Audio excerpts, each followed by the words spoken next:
ज्या वेळेस नारदाची भेट झाली त्यावेळेस ते वाल्ल्या होता. काय म्हणत होते त्याला? ए वाल्ल्या कोळी म्हणत होते सगळे. त्याचं नाव पूर्वीचं रत्नाकर आहे. काय म्हणतात त्याला? रत्नाकर त्याचं पूर्वीचं नाव आहे. भेट झाली नारदाची. म्हणले रामकृष्णारी या म्हणले महाराज या. आता लगेच कापणार. ते म्हणले थांब, हे सगळं कशासाठी करतोय? संतांची संगत झाली कशासाठी करतोय? काय गरज आहे तुला हे करण्याची? ते म्हणले महाराज बायका पोराच्या पोटासाठी मला हेच करावं लागतं. ते म्हणले हे मान्य आहे, पण सगळेजण तू ज्याच्यासाठी करतोय ते तुझ्या पापात होणार आहे का? मिक्स होणार आहे का? तुझं पाप अर्ध वाटून घेणार आहे का? अरे तू ज्याच्यासाठी खटाटोप करतोय ते तुझ्यासाठी काय ते तुझ्या पापात भागीदार होणार आहे का? तो म्हणलं हे काय मी आजपर्यंत काही माझ्या आईला विचारलं नाही, वडिलाला विचारलं नाही, बायकोला विचारलं नाही, पोराला विचारलं नाही. तुम्ही सुद्धा नीट ध्यान देऊन ऐका, कान देऊन.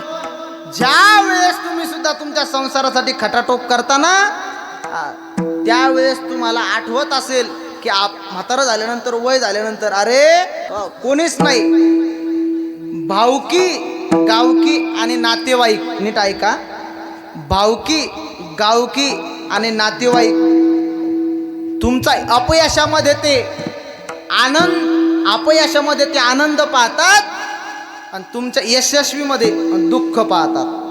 कोण? गावकी भावकी आणि नातेवाईक.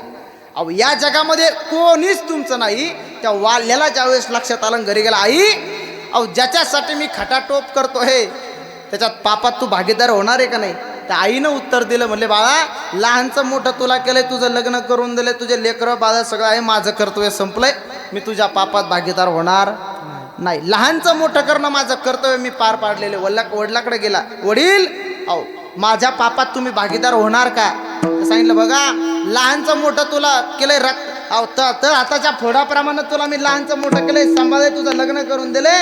आता माझी जबाबदारी एकच आहे, तू 2 टायमाचं जेवण आम्हाला द्यावं आणि आम्हाला सुखात राहावं हीच अपेक्षा आहे. बायकोकडे गेला का? ओ तुमच्याकडे असंच आवाज येतं का? असा आवाज येतात तुम्ही? तुमच्याकडे जे आवाज येत असेल ते द्या. ते तिच्याकडे गेला आणि त्या सांगितलं का हो माझ्या पापात तू भागीदार होशील का? ते म्हणले माझं लग्न झालेलं आहे, तुमच्यासोबत माझं एकच करतोय, 2 टायमाची भाकर चपाती करणं आणि थोडेफार कष्ट करणं, शेतात जाणं, तेवढंच माझं काम आहे आणि लेकरा बाळांना सांभाळणं माझं कर्तव्य संपलं. मी तुमच्या पापात भागीदार होणार नाही. मुलाकडे गेला, अहो सांगा तुम्ही 2 जण माझ्या पापात भागीदार होणार आहे का?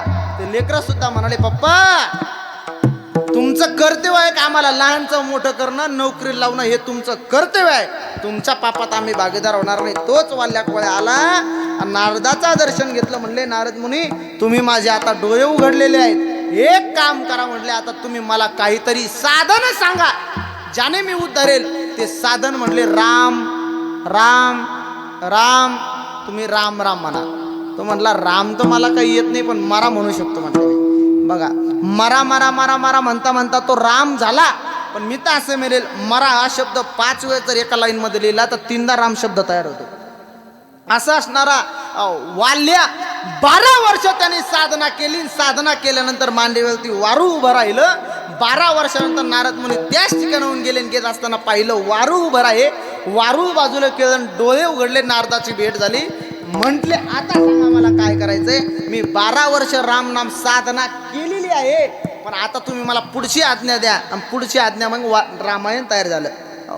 केले रामायण रामाधी. ते रामायण वाल्यानं लिहिलं म्हणून वाल्मिकजी झाले, वाल्मिकजी ऋषी. आता तुम्ही मला मान्य आहे त्या